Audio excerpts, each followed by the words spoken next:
Good morning students. हम लोग class 11th का फिजिक्स कर रहे थे। हमारा जो टॉपिक चल रहा था भौतिक गणित। भौतिक गणित में जो पहला टॉपिक था अवकल गणित में कुछ फार्मूले को हमने देखा। आज का जो हमारा फार्मूला है त्रिकोणमितीय फलन के अवकल गुणांक।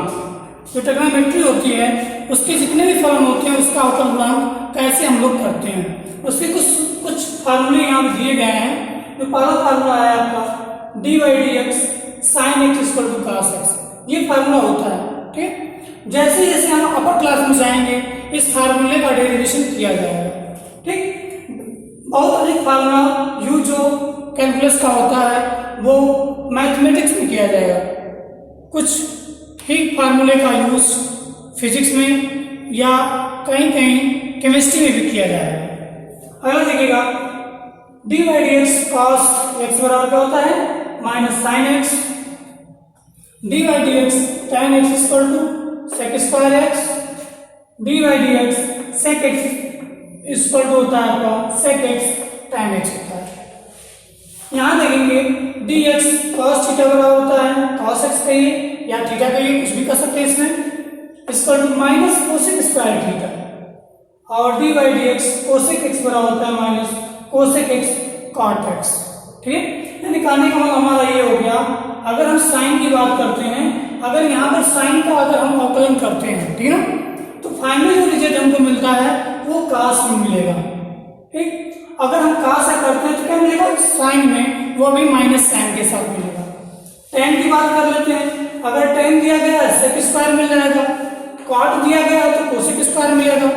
यहाँ से प्लस रहेगा और कोसेक क्या रहेगा माइनस रहेगा। इसमें देखिएगा अगर sec x का हम डिवाइड x करते हैं तो sec x और tan x मिलता है। इसी तरह से अगर हम cosec x का डिवाइड x करते हैं तो क्या मिलेगा हमको cosec x और cot x मिलेगा।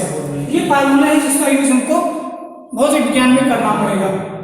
अगला जो आपका टॉपिक है लघुगणकीय तथा चरघातांकी फलनों का अवकलन। ठीक है, मानिए कोई लघुगणक है उसका अवकलन कैसे करेंगे। मान लीजिए दिया गया है log e के पावर x, log में है, कहा कि इसका अवकलन करिए। क्या करना है, अवकलन करो या अवकल गुणांक ज्ञात करना है, अवकल गुणांक। ठीक है, तो सबसे पहले इसको हम सपोज कर लेंगे किसी फंक्शन के along y equal to log e के पावर x, ये आपका फलन है और इसके सापेक्ष हमको अवकलन करना है। तो दोनों का डिवाइड x करेंगे तो क्या हो जाएगा dy dx y equal to कहां से पढ़े थे इसको dy dx log e power x बड़ा ख्याल से। ठीक है, अब इसका जब हम अवकलन करते हैं तो क्या होगा log x का 1/x हो जाएगा 1/x और dy dx। तो यहाँ देखते हैं x यहाँ है, एक वेरिएबल अभी भी बचा है तो इसका भी अवकलन कर देते हैं। ये हो जाएगा 1/x और इनटू x का जब करेंगे तो क्या होगा 1, क्योंकि पहले ही फार्मूले में बताया है कि x के पावर अगर n हो तो जो उसका अवकलन होता है, जो n आता है वो बगल में आता है और n में से 1 निकल जाता है। तो n की जगह पे यहाँ 1 है तो 1 बगल में आ गया और x में से 1 निकल गया यानी 0 बचा। अब किसी भी वेरिएबल के पावर या किसी भी नंबर के पावर 0 होते हैं उसकी वैल्यू 1 होती है, 1 लिख दिए। फाइनली इसका जो वैल्यू निकला हुआ हमारी x हो गया। मान लीजिए एग्जाम्पल से हम इसको समझते हैं, एग्जाम्पल ले लेते हैं। कह रहा है कि log sin x, इसका हमको अवकलन करना है यानी अवकल गुणांक निकालना है। तो क्या करेंगे, सबसे पहले हमारा काम रहेगा इसको सपोज करेंगे y equal to log sin x, यहाँ ये मिल सकते हैं ई sin x का। ठीक, तो इसका हम डिफरेंशिएशन करेंगे dy dx करेंगे तो क्या हो जाएगा dy dx upon dy dx log e plus sin x। सबसे पहले हम log का करेंगे, इसमें दो वेरिएबल हैं, एक तो log खुद है और एक sin है। ठीक है, तो तो पहले हम log का करेंगे, तो log का उसके हिसाब से यहाँ था e की पावर x था तो 1/x हो गया, तो log e की पावर x तो क्या आ जाएगा 1/x हो जाएगा, तो 1/sin x d/dx। अब ये देखते हैं log x पर sin x है तो sin x का आवर करेंगे, sin x हो जाएगा, तो उसके बाद क्या मिलेगा आपको 1/sin x, और sin x का अवकलन यहाँ लिखे हैं आपको cos x होता है, तो ये हो जाएगा इनटू cos x। फाइनली लिख सकते हैं इसको cos x upon sin x या cot x, है ना। इस तरह से हम कोई भी फलन अगर log में दिया है तो उसका अवकलन हम इस तरह से कर लेंगे।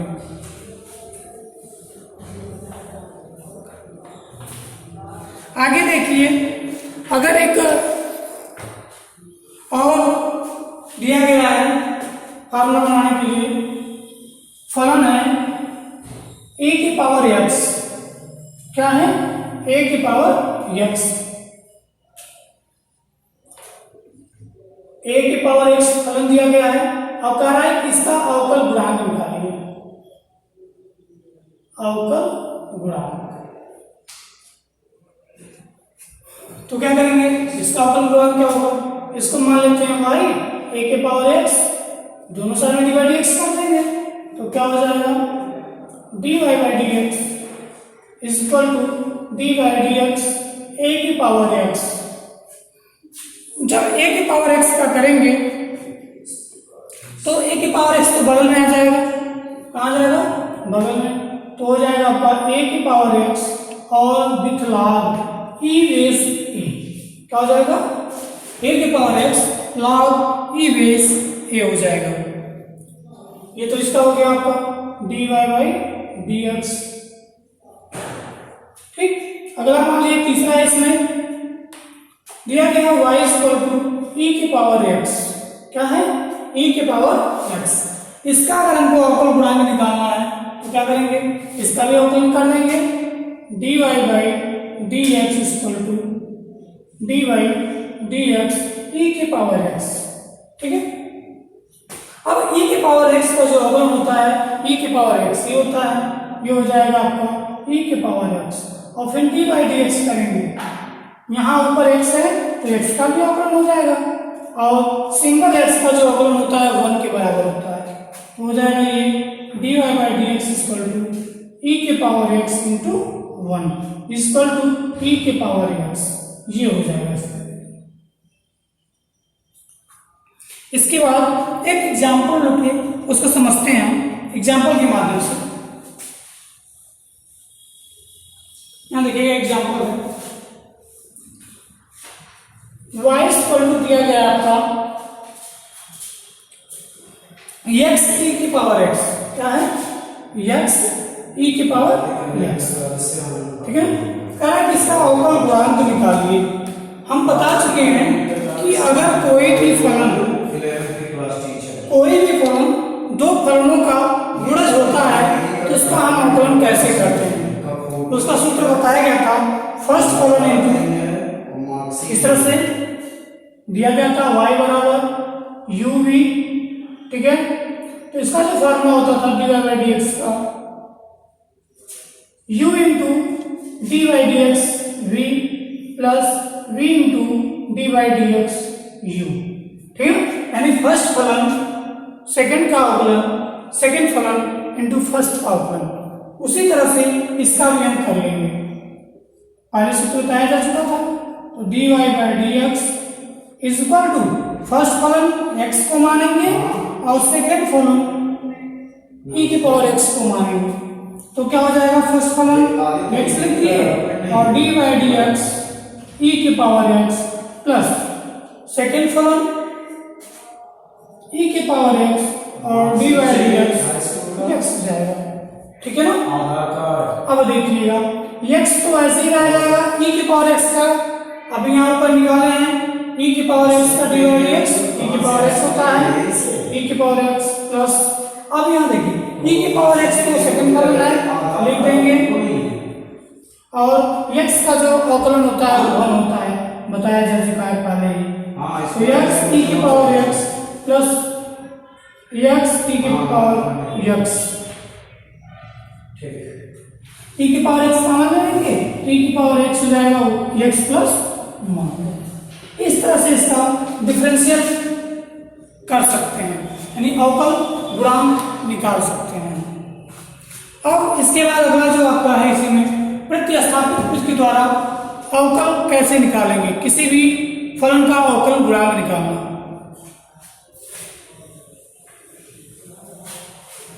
इसको भी एग्जाम्पल के माध्यम से समझाया जाएगा कि किसी भी फलन का अवकल गुणांक प्रतिस्थापित विधि से कैसे निकालेंगे। एक एग्जाम्पल हम लेते हैं, उसको देखिए। कह रहे हैं कि साइन एक्स स्क्वायर का निकालना है अवकल गुणांक, अवकल गुणांक, ठीक है ना। तो सबसे पहले हमारा वही काम था, इसको सपोज करते हैं कोई फलन है y = साइन एक्स स्क्वायर, प्रतिस्थापित करना है।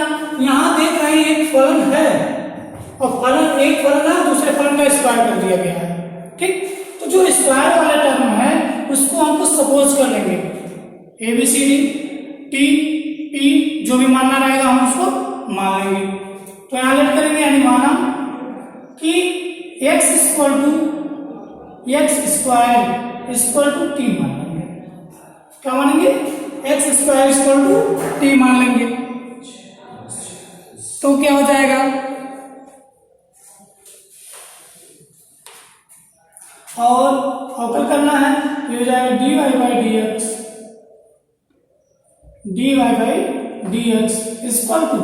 dy/dx sin x²। x² की जगह पे क्या लिखेंगे, t लिखेंगे।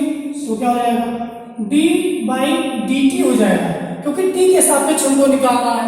क्या निकालना है? t के सापेक्ष। तो क्या हो गया, ये हो जाएगा dt sin t और dt/dx, ठीक है ना। dy/dt sin t और dt/dx। अब देखिए, अब यहां से dt निकाल लेंगे, dy/dt की वैल्यू यहां से निकल जाएगी, ठीक है।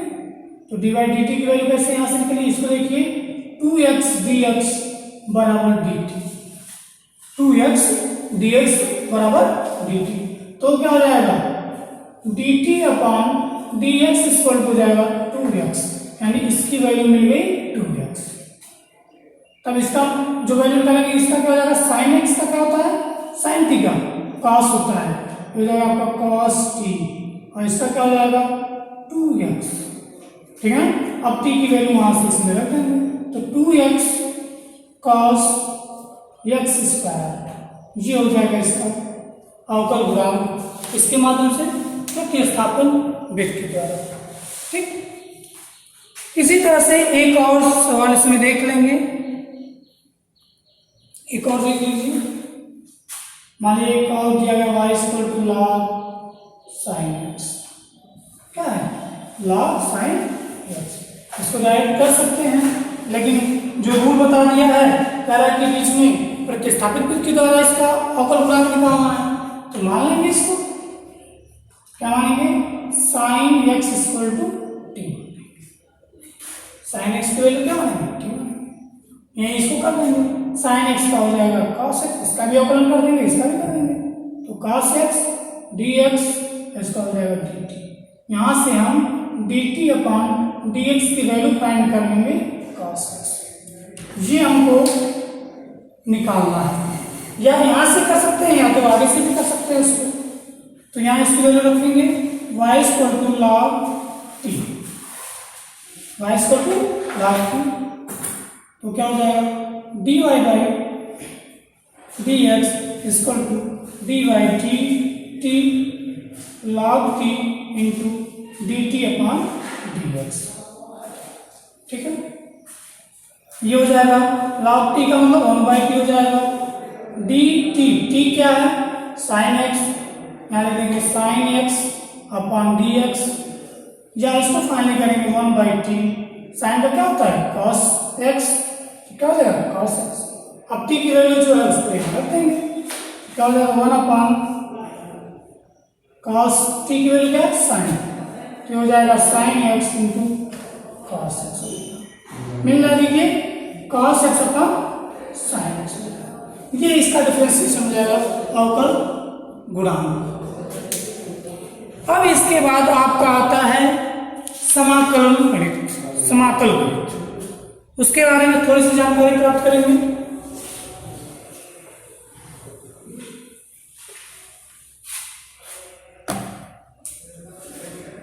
समाकल गणित, जो ये समाकल गणित होता है ये अवकल गणित का व्युत्क्रम होता है, ठीक है। कैसे व्युत्क्रम होता है, मान लीजिए कोई फलन दिया गया है f(x), क्या दिया गया है, कोई फलन f(x), कहा है इसका अवकलन करना है, तो अवकलन इसका क्या होता था f'(x), किसके सापेक्ष करता था, x के सापेक्ष इसका अवकलन करता था, ठीक। अब यहाँ पे जो समाकल गणित है ये क्या कहता है कि अगर इसका हम समाकलन करते हैं, इसका f'(x) का करते हैं तो इसका समाकलन हो जाएगा आपका f(x) हो जाएगा। कहने का मतलब ये है अगर कोई फलन f(x) है उसका अवकलन किया जाता है तो f'(x) होता है, ठीक। और समाकलन अवकलन का व्युत्क्रम होता है, तो इसका अगर हम समाकलन करते हैं तो जिसका हमने अवकलन किया था वो प्राप्त हो जाता है, ठीक है ना। अब जो इसका न्यूमेरिकली संकेतांक है या न्यूमेरिकल में जैसे लिखा था उसको देखिए, समाकलन को इस साइन के माध्यम से डिनोट किया जाता है, ठीक है।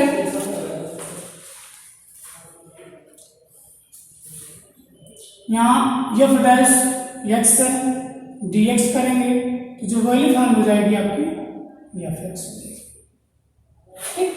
और समाकल गणित में एक कांस्टेंट लगाना अनिवार्य होता है, ठीक है ना, यहाँ से भी लगा देंगे ऐसे, लेकिन आगे चल के लगेगा, यहाँ पर विशेष महत्व इसका नहीं है क्योंकि हम लोग फिजिक्स पढ़ रहे हैं और इसका अधिक महत्व मैथमेटिक्स में दिया जाता है। अब इसके जो कुछ फार्मूले हैं उसको देख लेते हैं। फार्मूला नंबर 1, मान लीजिए हम dx का समाकलन करते हैं तो dx का क्या होता है 1, इसका जो रूल होता है वो ये होता है कि मान लीजिए x की पावर n है, उसका अगर समाकलन करने के लिए कहता है तो क्या होता है इसमें, पहला तो उसमें एक पावर और ऐड हो जाता है, x की पावर n+1 होता है और जितना n+1 होगा उतने से भाग दिया जाता है n+1, यानी किसी भी फलन का अगर समाकलन करते हैं वो घात के रूप में है तो उसका घात 1 बढ़ जाता है और उसके हर में उसके घात और 1+ से भाग दे दिया जाता है, ठीक है। इस तरह से आपका मान लीजिए कोई फलन कांस्टेंट के साथ है, नियतांक के साथ है, तो उसको क्या करेंगे, यहाँ देखिए जैसे इंटीग्रेशन करना है cu दिया गया है और कह रहा है कि एक फलन है, यह क्या है एक फलन है, या cx दिया गया, cx मान लीजिए cx dx करने के लिए कहा है, तो c तो कांस्टेंट है, इसका कुछ भी नहीं होने वाला, इसको बाहर कर लेंगे, c हो गया, इंटीग्रेशन लगा लेंगे और x का समाकलन करेंगे, तो x का समाकलन क्या हो जाएगा, x² 2 हो जाएगा। बताएं एक घात बढ़ जाएगा, एक घात बढ़ा के भाग दे दिया जाएगा, ये इसका हो जाएगा। मान लो 1 हो गया, 2 हो गया, 3 हो गया, चौथा देखिए कह रहा है कि 1/x क्या है 1/x, अगर इसका d/dx करना है तो क्या करेंगे, 1/x का d/dx क्या होता है log e के पावर x होता है, वही प्रोसेस अवकल का रिवर्स कर देंगे आ जाएगा, हो जाएगा log e की पावर x हो जाएगा। और छठवां देखिए, छठवां में आपका क्या है साइन का देख लीजिए, मान लीजिए ट्रिग्नोमेट्री में अगर इंटीग्रेशन किया गया साइन x, क्या है साइन x dx कर रहा है तो इसका क्या हो जाएगा cos x हो जाएगा, वहां पे साइन का कॉस प्लस हुआ था और यहाँ साइन का कॉस माइनस हुआ, हो जाएगा माइनस कॉस एक्स। इसी तरह से अगर हम कॉस का करते हैं, किसका करते हैं, कॉस का करते हैं, कॉस एक्स का, तो ये हो जाएगा माइनस साइन, कॉस का करते हैं तो साइन एक्स रहता है, साइन एक्स रहता है डिवाइडेड। क्यों? क्योंकि जब हमने साइन का अवकलन किया था हमको कॉस मिला अवकलन करने का, और हम पुनः कॉस का समाकलन करेंगे तो हमको क्या मिलेगा, साइन मिलेगा।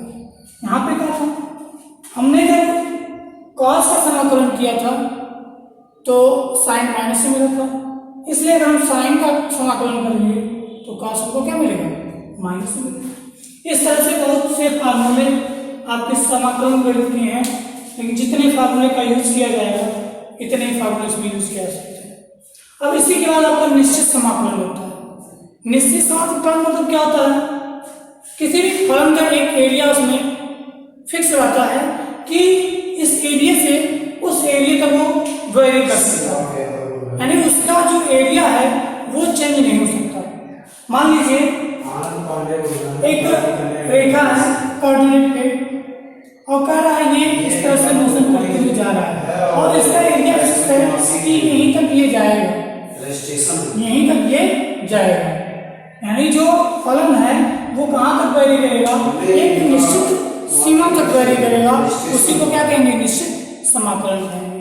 निश्चित समाकलन को डिनोट इस तरह से किया जाता है, कुछ यही तो इस तरह कोई बात नहीं है ना, ऊपर अपर लिमिट होता है ए और नीचे लोअर लिमिट होता है, यानी दो लिमिट होते हैं इसके, मतलब नीचे वो बी तक वेरी कर सकता है और ऊपर वो ए तक वेरी कर सकता है। ठीक है, सारी चीजें यही है। मान लीजिए लेते हैं,